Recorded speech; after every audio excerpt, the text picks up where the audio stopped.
বিসমিল্লাহির রহমানির রহিম। পরম করুণাময় ও অসীম দয়ালু আল্লাহর নামে শুরু। ومن أحسن قولا ممن دعا إلى الله وعمل صالحا وقال إنني من المسلمين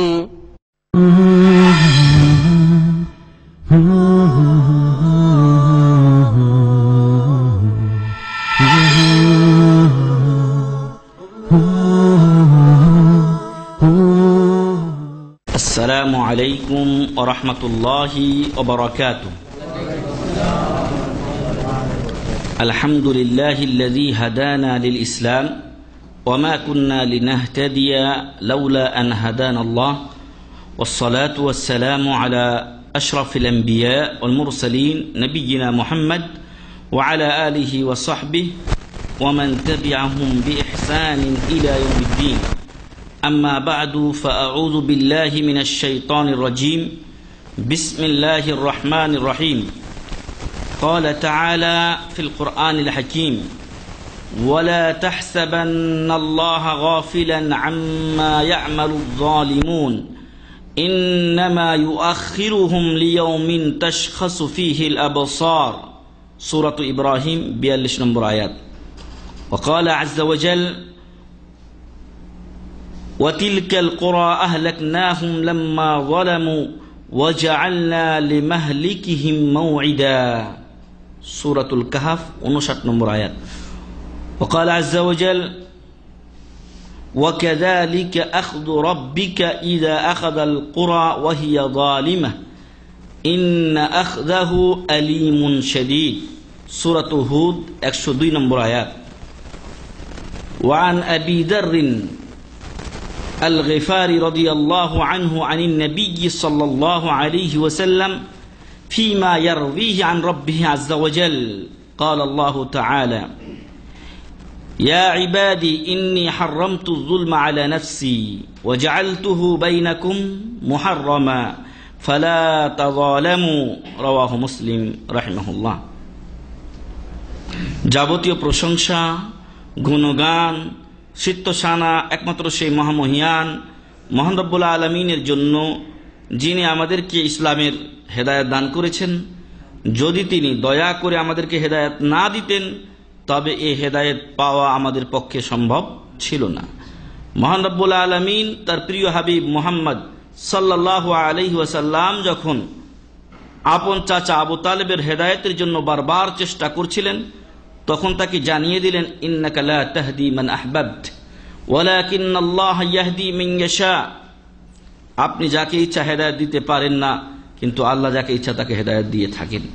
মহান রব্বুল আলামিনের অশেষ নিয়ামত রহমত আমাদের উপরে যে তিনি আমাদেরকে ইসলামের হেদায়েত দিয়েছেন। এরপরে ইসলামের শত শত যে দল, এই দলগুলোর মধ্যে যারা সঠিক পথে কোরআন ও সহিহ হাদিসের উপরে আমল করে চলেছেন, আল্লাহ আমাদেরকে তাদের অন্তর্ভুক্ত হওয়ার সুযোগ করে দিয়েছেন। এজন্য আল্লাহর শুকরিয়া আদা করি, আলহামদুলিল্লাহ।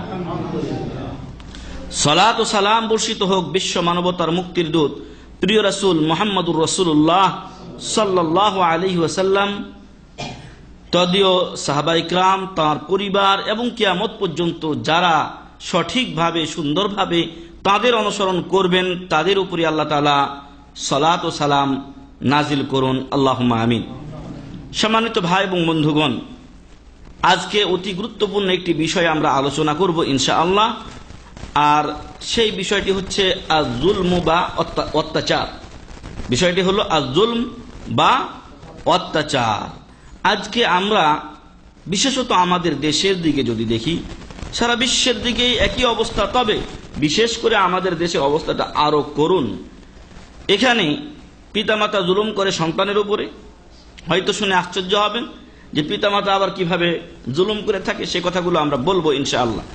আবার সন্তান বা ছেলেমেয়েরাও পিতামাতার উপরে জুলুম করে, নেতা নেত্রীরা জনগণের উপরে জুলুম করে, জনগণ সরকারের উপরে জুলুম করে। এক কথায় কেউ এই জুলুম থেকে আজকে খালি নেই।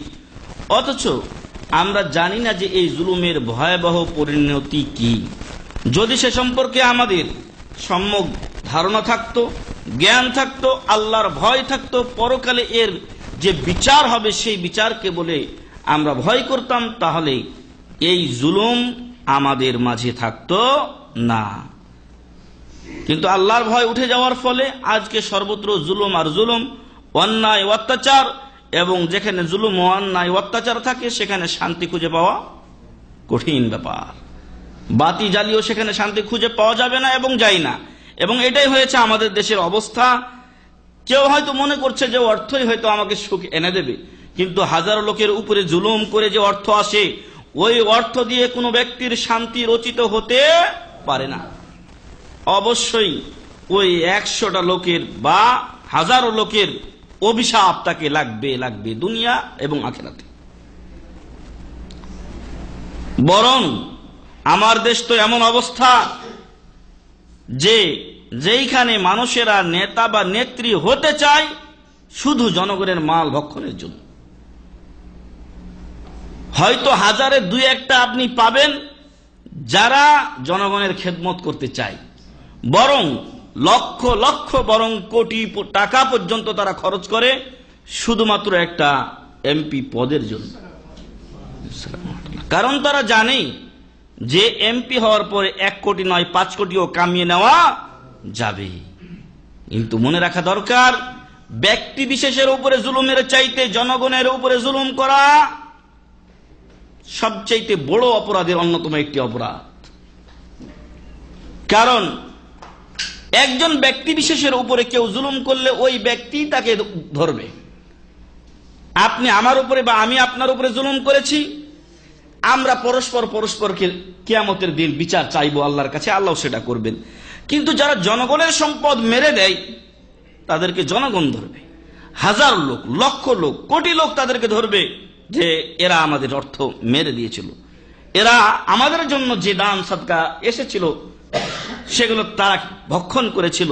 তখন এতগুলো লোক থেকে তারা কি করে মুক্তি পাবে? সম্মানিত ভাই এবং বন্ধুগণ, অতএব এই জুলুম সম্পর্কে আমাদের শরীয়তের দৃষ্টিতে জ্ঞান থাকা দরকার, যাতে করে আমরা এই জুলুম থেকে নিজেরা বিরত থাকতে পারি। আর কিছু জানা থাকলে যারা জুলুম করে অন্যের উপরে তাদেরকে আমরা বুঝাতে পারি, আর যারা মজলুম হয় তাদেরকেও আমরা সান্ত্বনা দিতে পারি। এ আশায় আজকে আমরা আমাদের এই আলোচনা করছি। মহান রব্বুল আলামিন যেন আমাদের সে আশা পূরণ করেন, আল্লাহুম্মা আমিন। সম্মানিত ভাই এবং বন্ধুগণ, জুলুম শব্দটি আরবি, জুলুম শব্দটি আরবি, যদিও এই শব্দটি আমরা বাংলায় ব্যবহার করে থাকি। মেলা আরবি শব্দ আছে যে শব্দগুলো আমরা বাংলাতে ব্যবহার করে থাকি, কারণ বাংলা ভাষাটা কয়েকটা ভাষার সংমিশ্রণ।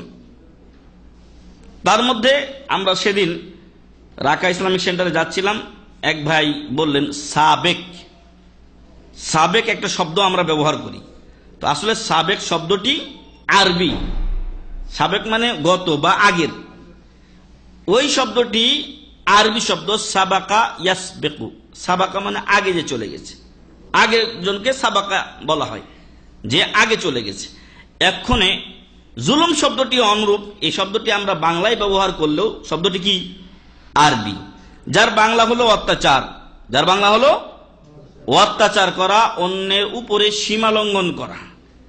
যেই বর্ডার আছে যেখানে আমাকে থামা দরকার সেখানে না থেমে অতিরিক্ত কিছু তার উপরে চাপিয়ে দেওয়া, এটা হলো শাব্দিক অর্থে জুলুম।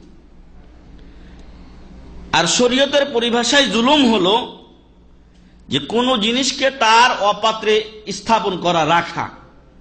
একটা জিনিস এক জায়গায় রাখা দরকার, সেই জিনিসটাকে আমি সেখানে না রেখে এটা অন্য জায়গায় রাখলাম, এটা হলো কি জুলুম। উদাহরণ, এই ভাই চাকরি পাওয়ার যোগ্য ছিলেন, কিন্তু টাকা দিয়ে হোক অথবা আত্মীয়তার কারণে হোক অথবা অন্য যে কোনো স্বার্থের কারণে হোক, আমি এই ভাইকে ওই ভাইয়ের জায়গায় বসায় দিলাম আর ওই ভাইকে আউট করে দিলাম। আমি এই ভাইয়ের উপরে জুলুম করলাম, আমি জালেম হয়ে গেলাম, বুঝে আসছে, আর ওই ভাই হয়ে গেলেন মাজলুম।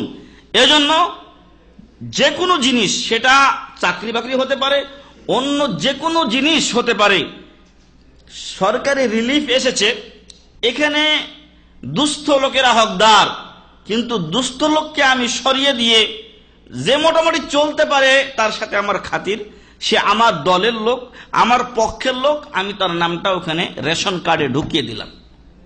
জুলুম করলাম যে হকদার তার উপরেই, আমি জালেম হলাম। আর যে সেখানে জানা শোনা সত্ত্বেও ঢুকলো, সে জুলুমে কি করলো? সহযোগিতা করলো। বুঝে আসছে জুলুম কাকে বলা হয়? কোন জিনিসকে তার অপাত্রে রাখা, যেটার যোগ্য নয় সেটার নামই হচ্ছে জুলুম। এর বিপরীত বিষয়টা হচ্ছে হিকমত। এর বিপরীত বিষয় কি? হিকমত। ওই যে আমরা বলি যে হিকমত সহকারে কাজ করতে হবে, অথবা হিকমত সহকারে দাওয়াত দিতে হবে। এই কথা আল্লাহ বলছেন, উদউ ইলা সাবিলি রাব্বিকা বিল হিকমা, তোমার রবের পথে ডাকবে হিকমত সহকারে। হিকমতটা কি? কোন বিষয়কে, কোন জিনিসকে তার উপযুক্ত স্থানে রাখার নাম হলো হিকমত। যখন যে কাজটা করা দরকার, যেভাবে করা দরকার, যে কথাটা যে স্থানে বলা দরকার, সেই জায়গায় সেই কথাটা বলা, অথবা সেই মুআমালা করা, এটা হলো হিকমত। আর এর বিপরীত করা, এটাই হলো জুলুম বা অত্যাচার। মহান রব্বুল আলামিন যেন আমাদেরকে হিকমত অবলম্বনে তৌফিক দান করেন, আল্লাহুম্মা আমিন। আর জুলুম থেকে আল্লাহ যেন আমাদেরকে হেফাজত করেন, আল্লাহুম্মা আমিন। এই জুলুম অত্যন্ত ভালো জিনিস নাকি?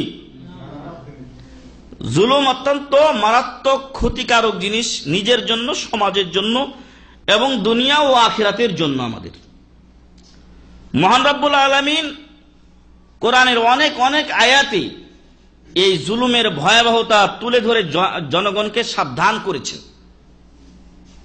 তদুপরি আমরা সাবধান হইনি, বরং আমাদের জুলুমের পরিমাণ দিন দিন বেড়ে চলেছে। আজকে আমাদের সমাজের দিকে যদি আপনি তাকিয়ে দেখেন, তাহলে দেখবেন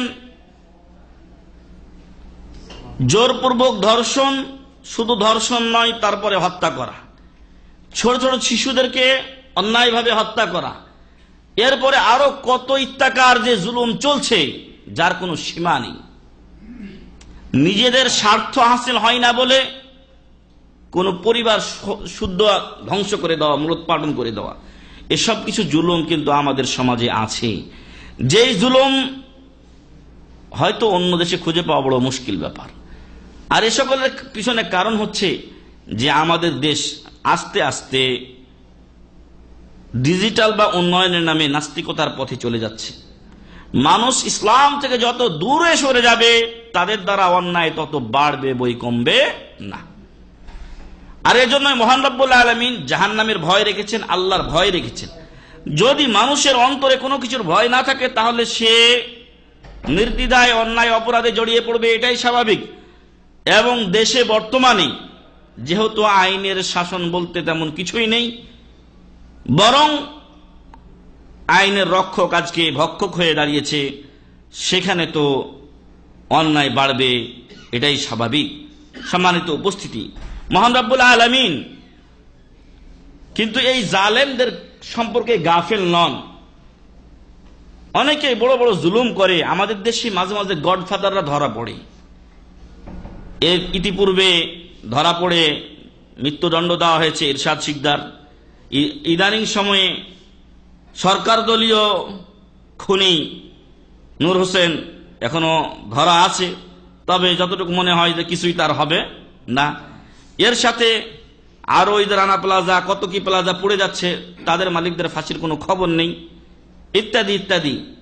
তো এই যে যারা জুলুম করছে জনগণের উপরে, যারা তাদেরকে লেলিয়ে দিচ্ছে, যারা তাদেরকে সায় দিচ্ছে, যারা তাদেরকে নিজেদের স্বার্থের জন্য লালন পালন করছে, মনে করছি কি আমরা যে মহান রব্বুল আলামিন তাদেরকে দেখছেন না? মহান রব্বুল আলামিন তাদেরকে গ্রেফতার করতে পারেন না? পারেন। এ কথাই আল্লাহ তাআলা কোরআনে ইরশাদ করেছেন, ওয়ালা তাহসাবান্নাল্লাহা গাফিলান আম্মা ইয়ামালুয যালিমুন। জালেমরা যে অন্যায় করছে, যত বড় অন্যায় হোক না কেন, সকল অন্যায় সম্পর্কে আল্লাহ তাআলা গাফিল। জালেমদের অন্যায় সম্পর্কে আল্লাহ গাফিল, ওয়াকিফাল নন, জানেন না, বেখবর হয়ে আছেন। লা তাহসাবান, এটা কখনোই তুমি মনে করিও না।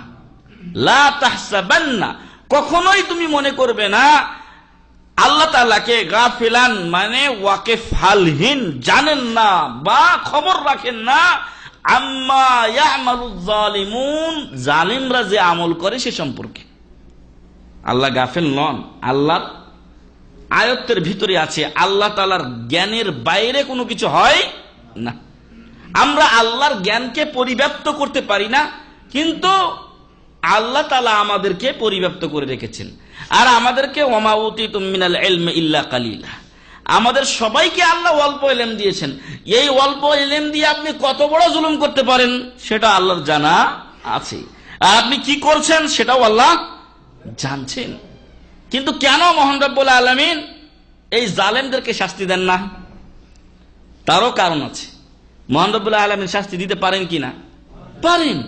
মহান রব্বুল আলামিন কোরআনের এক আয়াতে বলছেন যে যদি মানুষের অপরাধের কারণে তাদেরকে শাস্তি দেওয়া হতো তাহলে এই পৃথিবী অনেক আগেই ধ্বংস হয়ে যেত। কিন্তু মহান রব্বুল আলামিন ছাড় দেন কেন?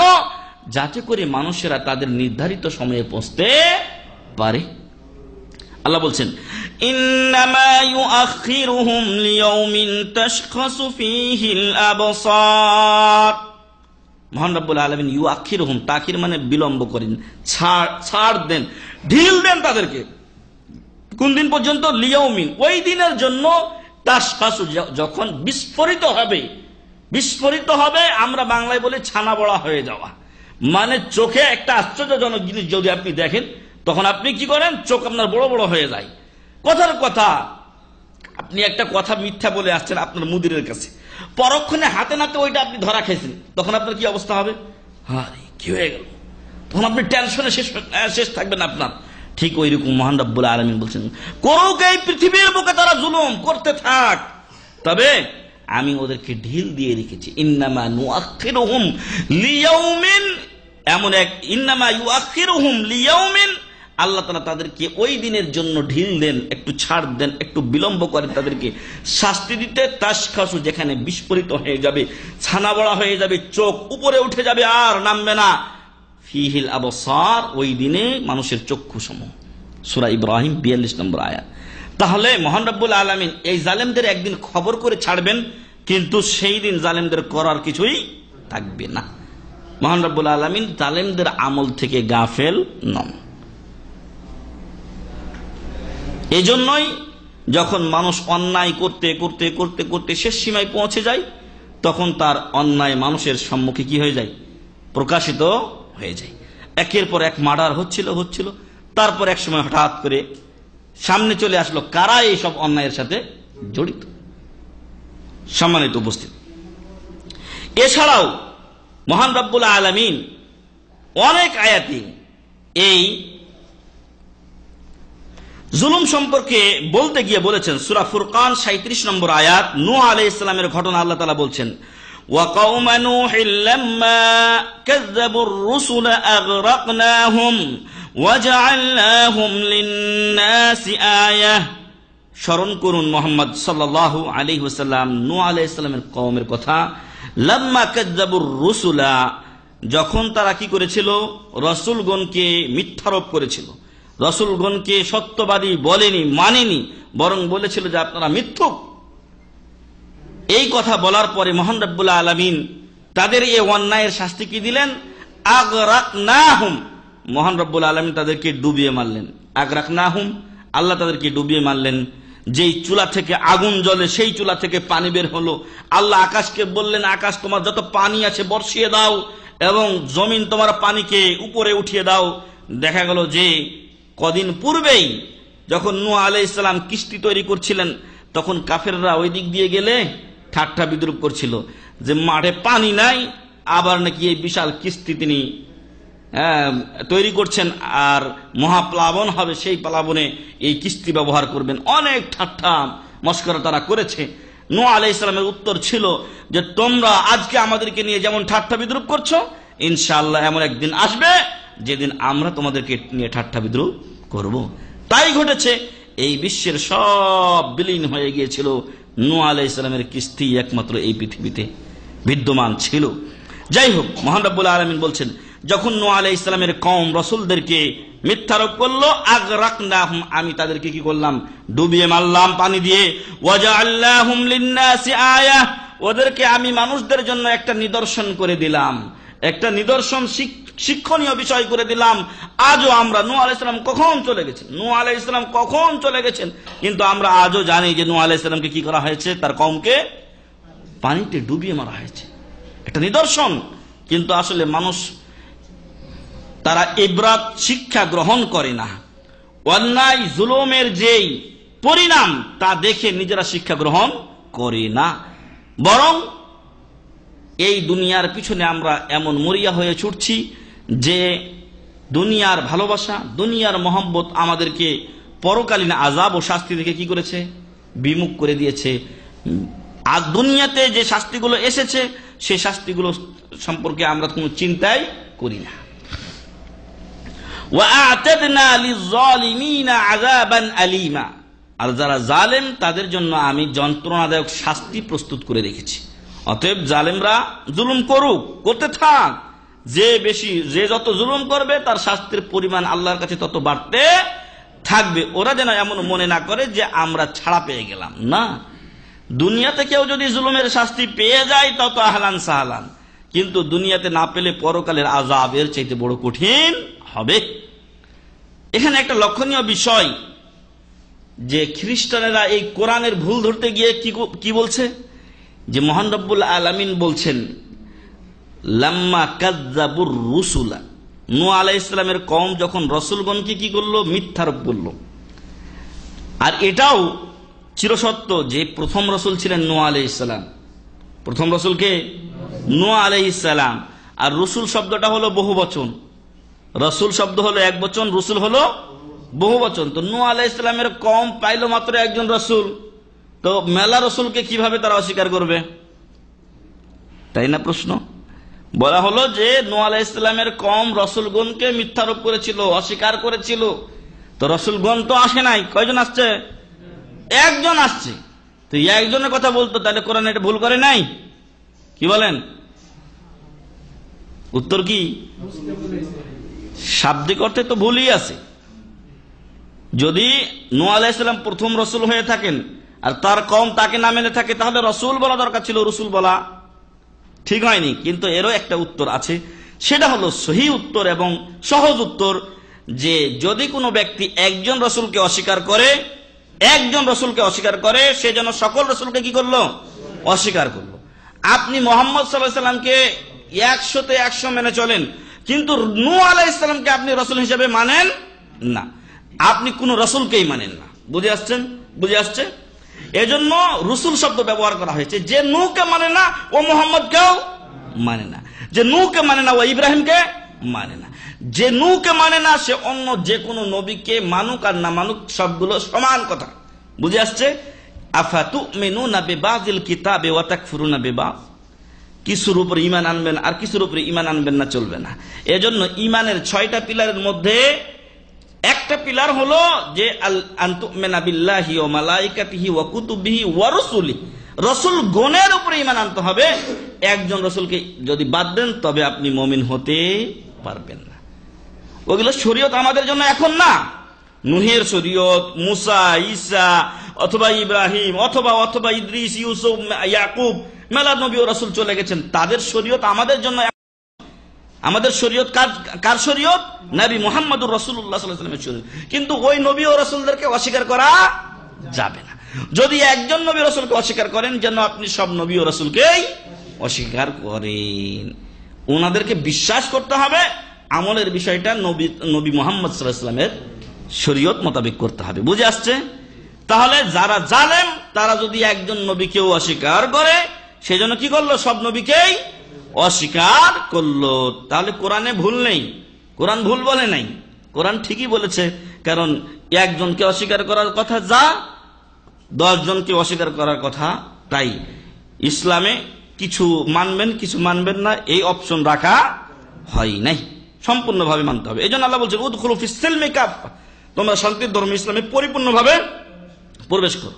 এই জন্য কিছু অংশ মানবো কিছু অংশ মানবো না, এমন চলবে না। যাই হোক, আমাদের বিষয় ছিল জুলুম। আর কওমে নূহ জুলুম করেছিল নূহ আলাইহিস সালামের উপরে, যারা মুসলমান হয়েছিল তাদের উপরে। ফলে মহান রব্বুল আলামিন ওদেরকে ডুবিয়ে দিয়েছেন, আর সাথে সাথে বলছেন আমি ওদের জন্য প্রস্তুত রেখেছি যন্ত্রণাদায়ক শাস্তি। সূরা ফুরকান 37 নম্বর আয়াত। সূরা ইউনূসের 13 নম্বর আয়াতে মহান রব্বুল আলামিন বলছেন ওয়ালাকাদ আহলাকনাল কুরুনা মিন ক্বাবলিকুম লাম্মা যালামু, তোমাদের পূর্বে যখন কোন কওম জুলুম করেছে তখন আমি তাদেরকে ধ্বংস করে দিয়েছি। ওয়াজাতহুম রুসুলুহুম বিল বায়িনাত, অথচ তাদের কাছে তাদের রাসূলগণ এসেছিলেন দলিল প্রমাণ নিয়ে। ওয়ামা কানু লিয়ুমিনু, কিন্তু তারা ঈমান আনয়নকারী ছিল না, ঈমান আনেনি, আর ঈমান আনবে এটাও ছিল না, কারণ আল্লাহ ভালো জানেন। ফলে মহান রব্বুল আলামিন কি করেছেন? আহলাকনা, আল্লাহ ধ্বংস করে দিয়েছেন তাদেরকে। আপনারা জানেন যে আমাদেরকে মহান রব্বুল আলামিন মেলা কওমের কথা বলেছেন। লূত আলাইহিস সালামের কওম ধ্বংস হয়ে গেছে, ফিরআউন ধ্বংস হয়ে গেছে, তারপরে আব্রাহা ধ্বংস হয়ে গেছে, এরকম নূহ আলাইহিস সালামের কওম ধ্বংস হয়ে গেছে, আরো আরো কত কওম, কওমে সামুদ, কওমে আদ, কওমে হুদ, তারা ধ্বংস হয়ে গেছে। কেন? এ সকল জুলুম এবং অন্যায়ের দরুন বা কারণে। কাযালিকা নাজজিল কওমাল মুজরিমিন, মহান রব্বুল আলামিন বলছেন এমনই আমি বদলা দিয়ে থাকি পাপিষ্ঠ সম্প্রদায়কে। কওমাল মুজরিমিন, মুজরিম মানে পাপী, পাপিষ্ঠ সম্প্রদায়কে আমি এভাবেই শাস্তি প্রদান করে থাকি। সূরা কাহফের 59 নম্বর আয়াতে আল্লাহ বলছেন ওয়া তিলকাল কুরা আহলাকনাহুম, আমি ওই সমস্ত জনপদবাসীকে ধ্বংস করে দিয়েছি বা জনপদকে ধ্বংস করেছি। কখন? লাম্মা যালামু, যখন তারা জুলুম করেছে, অন্যায় করেছে। ওয়াজআলনা লিমাহলিকিহিম মাউইদা, আর আমি ওদের জুলুমের একটা, ওদের ধ্বংসের একটা টাইমও বেঁধে দিয়েছিলাম। মহান রব্বুল আলামিন মেলা কওমকে সময় বেঁধে দিয়েছেন যে এই টাইমের মধ্যে ওদেরকে ধ্বংস করা হবে, এবং ওই টাইমের মধ্যেই তাদেরকে ধ্বংস করা হয়েছে। ওয়াকুলিল হাক্কু মির রাব্বিকুম, বলে দাও সত্য তোমাদের রবের পক্ষ থেকে, যে ব্যক্তি ইচ্ছা ফামান শাআ ফালইউমিন ওয়া মান শাআ ফালইয়াকফুর। মহান রব্বুল আলামিন ইচ্ছা দিয়েছেন আপনাকে, আপনি হয় ভালো হবেন না হয় মন্দ হবেন, হয় ঈমান আনবেন না হলে কাফের থাকবেন, হয় ভালো মানুষ হবেন না হয় জালেম হবেন। দুইটারই আপনাকে ইখতিয়ার মহান রব্বুল আলামিন দিয়েছেন। ইন্না আ'তাদনা লিয-যালিমিনা নারা, আমি জালেমদের জন্য এমন আগুন প্রস্তুত করে রেখেছি, আহাতা বিহিম সুরাদিকুহা, যে আগুন থেকে পালানোর কোনো উপায় নেই, যা ঘিরে রেখেছে প্রাচীর দ্বারা। এই ঘরের দরজা যদি বন্ধ করে দেওয়া হয়, পালাবো কোন দিক দিয়ে আমরা? কোনো পালানোর উপায় নেই, এর মধ্যেই থাকতে হবে। ঠিক ওই রকম জাহান্নামের চতুর্দিক দিয়ে বেষ্টনী আছে, ওই বেষ্টনী তাদেরকে বেষ্টন করে থাকবে, ঘিরে থাকবে, কোন জায়গায় তাদের পালানোর উপায় থাকবে না। وَإِنْ يَسْتَغِيثُوا يُغَاثُوا بِمَاءٍ كَالْمُهْلِ يَشْوِي الْوُجُوهَ, আর জালেমরা যারা জাহান্নামে যাবে, এই যে জাহান্নামের বেষ্টন দিয়ে ঘিরে রাখা হয়েছে, বেষ্টনী দিয়ে, সেই জাহান্নামে যখন যাবে তখন তারা পানি পানি বলে কি করবে? চিৎকার করবে, ফরিয়াদ করবে। তখন মহান রব্বুল আলামিন বলছেন ইউগাসু, তাদেরকে পানি দেওয়া হবে, বিমাইন, এমন পানি, কাল মুহলি, মুহল বলা হয় তলছাট, যেটা তলছাট বলতে হোটেলগুলোতে গিয়ে দেখবেন পুরি ভাজে, অথবা এরকমই কোন তৈলাক্ত জিনিস যেটা তারা তৈরি করে, হয়তো সামুচা অথবা আপনার সিঙ্গাড়া ভাজে, এই তৈল জাল হতেই থাকে হতেই থাকে হতেই থাকে। ধরেন আপনার দুপুরের সময় বা 3টার সময় দিয়েছে, চলছে মাগরিব বা এশা পর্যন্ত চলতেই আছে। তো এর নিচে কিছু গাদ ধরনের কালো ময়লা হয়ে যায়, যেটা এত উত্তপ্ত হয়ে যায় যে ওটা যদি আপনার শরীরে লাগে সাথে সাথে ঝলসে দিবে আপনার শরীর। তো আল্লাহ তাআলা বলছেন যে তাদেরকে ওই পানি দেওয়া হবে যা নিচে, তৈলের নিচে যেরকম যে ময়লা আবর্জনা যুক্ত হয়ে যায়, ওই জিনিসটা তাদেরকে দেওয়া হবে। আর এটা তাদের চেহারার কাছে নিয়ে যাওয়ার সাথে সাথে কি হবে? মানুষের ঠোঁট পোড়া দেখেছেন কিনা জানি না, এখন ফেসবুকের মাধ্যমে মেলা কিছু দেখা যায়, তো হয়তো খুঁজে দেখতে পারেন। তো ইয়াশবিল বুজুহ, এই উত্তপ্ত পানিটা বা নিচের ময়লাযুক্ত পানিটা যখনই তারা কাছে নিয়ে যাবে চেহারার, তখনই চেহারাটা ঝলসে যাবে। নাউযুবিল্লাহি মিন যালিক। খাওয়ার আগে কি হবে? ঝলসে যাবে। বি'সাশ শারাব, পানীয় হিসাবে এটা কতই না মন্দ। ওয়াসাআত মুরতাফাকা, আর এই জাহান্নাম আবাসস্থল হিসাবে কতই না খারাপ। নাউযুবিল্লাহি মিন যালিক। আল্লাহ যেন এখান থেকে আমাদেরকে হেফাজত করেন, আল্লাহুম্মা আমিন। সূরা কাহফ 29 নম্বর আয়াত। মহান রব্বুল আলামিন জালেমদের যেরকম শাস্তি বর্ণনা করেছেন, ওই রকমই যারা আবার ঈমান এনে ভালো পথে চলে ওদের জন্য পুরস্কারও ঘোষণা করেছেন। আল্লাহ বলছেন আম্মাল্লাযীনা আমানু ওয়া আমিলুস সালিহাত, অপরদিকে যারা ঈমান আনে এবং সৎ কাজ করে, ফায়ুওয়াফিহিম উজুরাহুম, আল্লাহ তাদের কাজের বদলা পরিপূর্ণ দিবেন, কোনো ঘাটতি করবেন না। আপনি ছোট একটা নিয়তের মাধ্যমে নেক কাজ করেছেন, এটা কিয়ামতের দিন পাবেন কিনা? কিয়ামতের দিন আপনি এটাও পাবেন। আপনি নিয়ত করেছেন যে একটা গরিব লোককে সহযোগিতা করবেন, করতে পারেননি, তাও আপনার একটা নেকি কি করা হয়, লিখে দেওয়া হয়, এটাও আপনার কিয়ামতের দিন আমলনামায় পাবেন। ওয়াল্লাহু লা ইউহিব্বুয যালিমিন, তবে এখানে আল্লাহ সাবধান করে দিয়েছেন, জালেমদেরকে আল্লাহ পছন্দ করেন না। সূরা আলে ইমরান 57 নম্বর আয়াত। এতক্ষণে আমরা মহান রব্বুল আলামিন কর্তৃক বর্ণিত জুলুমের কঠিন পরিণতিগুলো একটু শুনছিলাম। সম্মানিত উপস্থিতি, এই জুলুম করা তিন ভাবে হতে পারে। অন্য ভাষায় জুলুমের প্রকার কয়টি? তিনটি। জুলুম কত প্রকার? তিন প্রকার। এক নাম্বার, বান্দা আল্লাহর উপরে জুলুম করবে। আল্লাহু আকবার, কত বড় কথা যে বান্দা কার উপরে জুলুম করবে? আল্লাহর উপরে জুলুম করবে। আল্লাহু আকবার। বান্দা কি আল্লাহর উপরে জুলুম করতে পারে? জুলুম করলেও কিছু যায় আসে না। যদি ওই শিয়ালে আর এরকম খেকশিয়ালে গিয়ে হাতির মধ্যে ধাক্কা লাগে তো কি হবে? খেশিয়ালি হয়তো দাঁত টাত ভেঙে যাবে, হাতির কিছু হবে না। ঠিক ওই রকমই মহান রব্বুল আলামিনের উপরে বান্দা জুলুম করতে পারে না। তবে জুলুম হয় এমন কাজ যখন সে করে, তখন তার জুলুম বলে কি হয়? লিখিত হয়, আর ওই জুলুমের পাপ তাকে দেওয়া হয়, আর ওই জুলুমের শাস্তিও তাকে দেওয়া হবে যদি তওবা সে না করে। তাহলে এক নাম্বার জুলুম হলো কার উপরে জুলুম করা? আল্লাহর উপরে জুলুম করা। আল্লাহর প্রতি ইনসাফ যদি কেউ করতে চায়, তাহলে তাকে কি করতে হবে? একমাত্র আল্লাহর ইবাদত করতে হবে, তাওহীদ বাস্তবায়ন করতে হবে। মুআয বিন জাবাল রাদিয়াল্লাহু আনহু একদিন রাসূল সাল্লাল্লাহু আলাইহি ওয়াসাল্লামের বাহনের পিছনে ছিলেন, একই আরোহীর পিছনে তিনি ছিলেন। রাসূল সাল্লাল্লাহু আলাইহি ওয়াসাল্লাম কয়েকবার তাকে জিজ্ঞাসা করলেন, তুমি কি জানো আল্লাহর হক কি বান্দার উপরে? উনি তিনবার বলেছিলেন, আমি জানি না। আল্লাহ ওয়া রাসূলু আলাম, আল্লাহ ও তাদের রাসূল ভালো জানেন। তৃতীয়বার রাসূল সাল্লাল্লাহু আলাইহি ওয়াসাল্লাম বললেন, আল্লাহর হক হলো বান্দার উপরে যে বান্দা আল্লাহর ইবাদত করবে, তার সাথে কাউকে শরীক করবে না। এটা হলো আল্লাহর হক। যদি আপনি পৃথিবীতে কোনো ভালো কাজ করেন, তাহলে এটা এক নাম্বার। পৃথিবীতে যদি কোনো ভালো কাজ করেন, তাহলে একমাত্র আল্লাহর ইবাদত করেন, তার সাথে কাউকে শরীক করিয়েন না। আর যদি বান্দা এটা পালন করতে পারে, তাহলে উনি বলেছেন সাল্লাল্লাহু আলাইহি ওয়াসাল্লাম যে বান্দা যদি আল্লাহর হক আদায় করে, তাহলে বান্দার হক হলো আল্লাহর উপরে আল্লাহ ইউআযযিবা মান লা ইউশরিকু বিহি শাইআ, যে আল্লাহর সাথে কাউকে শরীক করে না, আল্লাহ তাকে আযাব দেবেন না। এটা হলো সবচাইতে আদল ও ইনসাফের কথা, যে আপনি পৃথিবীতে একটা ভালো কাজ করলে মাত্র আল্লাহর ইবাদত করবেন এবং তার সাথে কাউকে শরীক করবেন না। পৃথিবীতে যদি আপনি সবচাইতে বড় কোনো জুলুম করে থাকেন, তাহলে সেই জুলুমটা হলো কি? আল্লাহর উপরে জুলুম করা, আর সেটা হলো কি? আল্লাহর সাথে কাউকে শরীক করা, আল্লাহর সাথে কাউকে শরীক বা অংশীদার সাব্যস্ত করা। অনেক ভাই, আমরা যখন বিভিন্ন সময় পরীক্ষা নিয়েছি, শিরিকের সংজ্ঞা লিখতে গিয়ে মেলা ভুল। শিরিকের সংজ্ঞা, ভাই আপনি অনেকদিন ধরে ইসলামিক সেন্টারে আসছেন, শিরিকের সংজ্ঞা যদি আপনি না জানেন, তাহলে আপনি জাতিকে কি দিবেন? আপনার জন্য একান্ত জরুরি দরকার যে আপনি শিরিকের সংজ্ঞা শিখবেন, তাওহীদের সংজ্ঞা শিখবেন। আপনি যদি 2 টাকা কম ইনকাম করেন, আপনার উচিত হবে যে ওই 2 টাকা কম হোক, কিন্তু আমি দিন শিখবো। এটাই হলো সবচেয়ে বড় কঠিন সত্য, এবং এটা জরুরি আমার জন্য। কারণ আমি যদি শিরিক না চিনি, তাহলে আমি শিরিক করে ফেলতে পারি। আর যদি আমি তাওহীদ না জানি, তাহলে তাওহীদ বাস্তবায়ন করব কিভাবে আমি? সম্মানিত উপস্থিতি, এই পৃথিবীর বুকে সবচাইতে বড় অন্যায় হলো, বড় জুলুম হলো আল্লাহর সাথে কি করা? শিরিক করা। শিরিক কাকে বলা হয়? সরফু শাইইন মিন আনওয়াইল ইবাদাতি লিগাইরিল্লাহ। আমরা মেলা রকম ইবাদত করি, এই ইবাদতের কিছু অংশকে আল্লাহ ছাড়া অন্যের জন্য করার নাম কি? শিরক।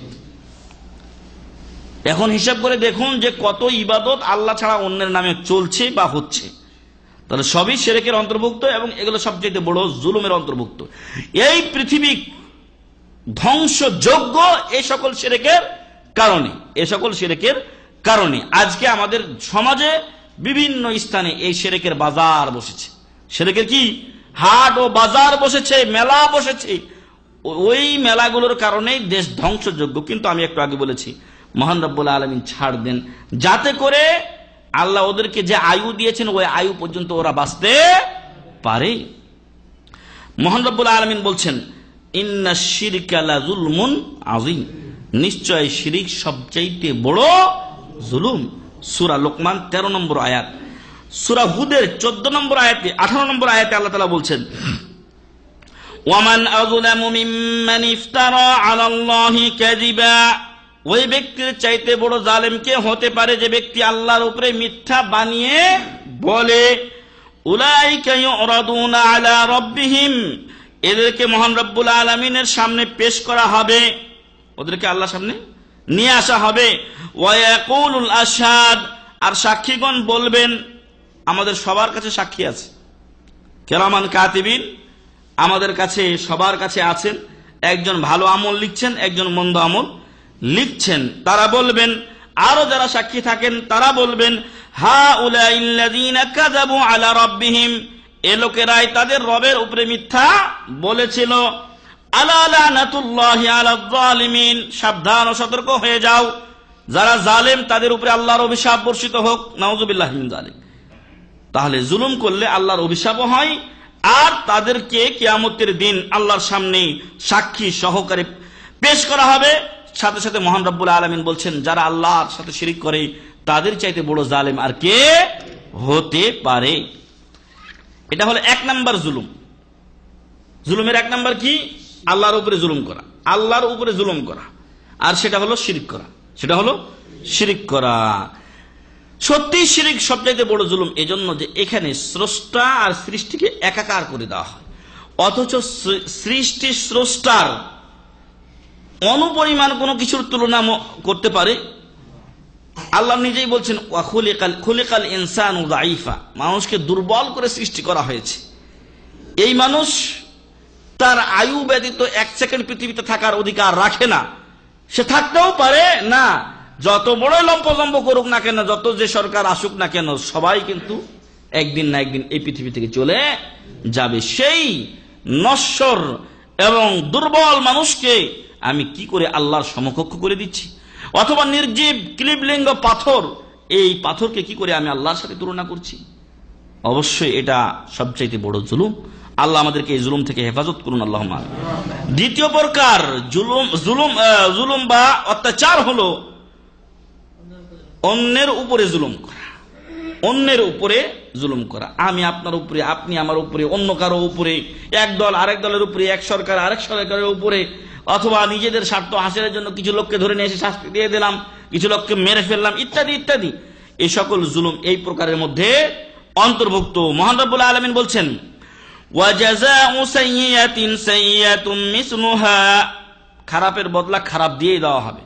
মানে যদি কেউ খারাপই করে ওকে শাস্তি দিয়েই তার বদলা দেওয়া হবে। ফামান আফা ওয়া আসলাহ, তবে হ্যাঁ আপনার উপরে কেউ জুলুম করেছে কিন্তু আপনি তাকে মাফ করে দিয়েছেন। কেউ আপনার উপরে জুলুম করেছে আর আপনি তাকে মাফ করে দিয়েছেন, এটা ধৈর্যের সবচেয়ে সর্বোচ্চ চূড়া। রাসূল সাল্লাল্লাহু আলাইহি সাল্লামের উপরে অসংখ্য জুলুম করা হয়েছিল, কিন্তু যেদিন রাসূল সাল্লাল্লাহু আলাইহি ওয়াসাল্লাম মক্কা বিজয় করে কাবা শরীফের গেটে, যে গেট দেখছেন এই গেটে দাঁড়িয়ে বলেছিলেন যে তোমরা আমার কাছ থেকে কেমন আচরণ আশা করো। এর আগে মাথায় ভুড়ি চাপাইছিল, এটা তো আছেই। এর আগে আবু লাহাব পাথর দিয়ে মারতে উঠেছিল সাফা পর্বতের উপরে, যখন তিনি বলেছিলেন যে আমি যদি বলি ইত্যাদি ইত্যাদি, সেই ঘটনা আপনাদের জানা। এরপর আবু লাহাব তখন পাথর নিয়ে মারতে উঠেছিল, সাথে সাথে বলেছিল তাব্বাল্লাক, তুমি ধ্বংস হও। আবু জাহেল রাসূল সাল্লাল্লাহু আলাইহি ওয়াসাল্লামের মাথা বা ঘাড়টা পা দিয়ে মটকে দিতে চেয়েছিল সাজদা করলে। সবকিছুই রাসূল সাল্লাল্লাহু আলাইহি ওয়াসাল্লামের জীবনে গাথা ছিল। যখন তিনি মক্কা বিজয় করলেন, বিজয়ী বেশে মক্কায় প্রবেশ করলেন, যখন হাজার হাজার লোক তার সামনে কাবা শরীফের গেটে দাঁড়িয়ে বলছেন যে আমার কাছ থেকে তোমরা কেমন আচরণ আশা করো, তখন তারা বলেছিল আখুন করিম ওয়া ইবনু আখিন করিম, আপনি আমাদের সম্মানিত ভাই, সম্মানিত ভাইয়ের সন্তান। এর আগে কি অসম্মানিত ছিলেন? না, সম্মানিত, চিরদিন সম্মানিতই ছিলেন। যাই হোক, রাসূল সাল্লাল্লাহু আলাইহি ওয়াসাল্লাম সব ভুলে গিয়েছিলেন, সব ভুলে গিয়ে বলেছিলেন ইযহাবু ফাআনতুম তুলাকা, যাও তোমাদেরকে আমি মাফ করে দিলাম, তোমরা স্বাধীন, আজকে কোনো প্রতিশোধ নেওয়া হবে না। আল্লাহু আকবার। এটা হলো ধৈর্যের সবচাইতে উঁচু চূড়া। আপনি যদি মাফ করে দিতে পারেন তাহলে সবচাইতে বেস্ট। আমার মনে হয়েছিল, রাজনৈতিক বিষয়ে আমাদের আলোচনা করার উদ্দেশ্য নাই, তবে যখন হাসিনা তার বাপের হত্যাকারীদেরকে শাস্তি দিয়েছিল, যেটা এখানকার মেলা ভিডিওতে দেখা যায়, ইউটিউবে আপনি পাবেন, যে হত্যা করতে যাবে তার 1 মিনিট পূর্বে মানে যারা এর মুক্তিপণ বা রক্তপণের যারা মালিক তাদের দিলে মায়া এসেছে, মাফ করে দিয়েছে, হত্যা থেকে এই লোক হত্যাকারী বেঁচে গেছে। তো এরকম মেলা কথা হয়েছে। তো আমার যেটা ইয়া ছিল যে যদি হাসিনা এখানে তার বাবার হত্যাকারীদেরকে মাফ করে দিতে পারতো তাহলে মাফের এক চরম পরীক্ষায় সে উত্তীর্ণ হয়ে যেত, কিন্তু সেটার ধারে কাছেও নেই। যাই হোক, আমি যে কথা বলছিলাম যে যদি আপনি মাফ করে দিতে পারেন, আল্লাহ বলছেন ফামান আফা ওয়া আসলাহা ফাআজরুহু আলাল্লাহ, যা জুলুম হওয়ার তা তো আপনার উপরে হয়ে গেছে, বয়ে গেছে আপনার উপরে জুলুম। আপনার হক আছে, যদি ইসলামী বিচার ব্যবস্থা থাকে তাহলে বিচার পাওয়ার বা নেওয়ার আপনার অধিকার আছে। কিন্তু এতটা সত্ত্বেও যদি আপনি মাফ করে দেন তাহলে আপনার প্রতিদান কার কাছে? ফাআজরুহু আলাল্লাহ, তার প্রতিদান মহান রব্বুল আলামিনের কাছে রয়েছে। আল্লাহু আকবার। আর আল্লাহ তাআলা কি ছোটখাটো প্রতিদান দিবেন নাকি? না, আল্লাহর কাছে অঢেল অঢেল রয়েছে। মহান রব্বুল আলামিন যদি আজীবন দিতে থাকেন, সব মানুষের চাহিদা পূরণ করে দেন, আল্লাহ তাআলার ভান্ডার থেকে সামান্য কিছু কমবে না। ইন্নাহু লা ইউহিব্বুয যালিমিন, মহান রব্বুল আলামিন জালেমদেরকে পছন্দ করেন না। এটা হলো দ্বিতীয় প্রকার জুলুম, অন্যের উপরে জুলুম করা। রাসূল সাল্লাল্লাহু আলাইহি সাল্লাম বলছেন যে আল মুসলিমু আখুল মুসলিম, মুসলিম অপর মুসলমানের ভাই, লা ইয়াজলিমুহু, সে তার উপরে জুলুম করতে পারে না, ওয়ালা ইয়াহকিরুহু, সে তাকে তুচ্ছ তাচ্ছিল্য করতে পারে না। কিন্তু এখন কি সবাই হাজি গাজী মৌলবি সবাই চিন্তা করি যে আমার প্রতিপক্ষকে ডাউন করা যায় কিভাবে, এবং জুলুম অন্যায় অত্যাচারের কোনো খেয়াল আমরা করি না। আর জুলুম না হলে তো অন্যকে দাবানোই বড় মুশকিল ব্যাপার, কি বলেন?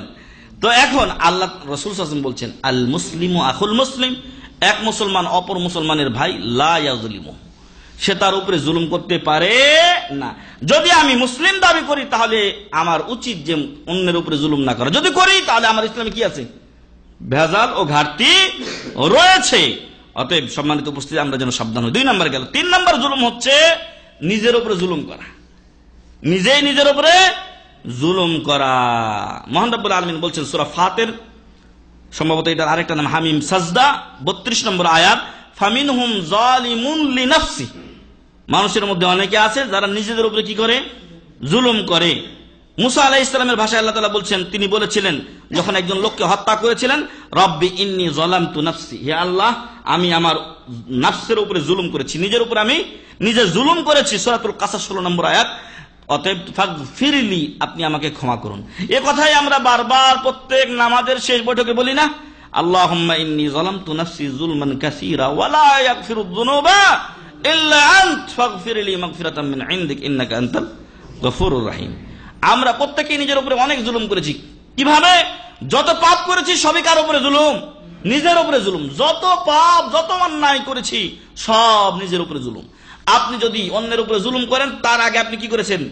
নিজের উপরে জুলুম করেছেন। এখানে শাইখ বলছেন যে ওই 2 প্রকার জুলুম যখন মানুষ করে তার আগে নিজের উপরে জুলুম হয়ে যায়।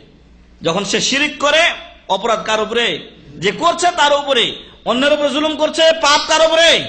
নিজের উপরে। অতএব আগের 2টা এটার মধ্যে ঢুকে আছে। আপনি অন্যের উপরে জুলুম করার সাথে সাথে আপনার উপরে আগে কি হয়ে যায়? জুলুম হয়ে যায়।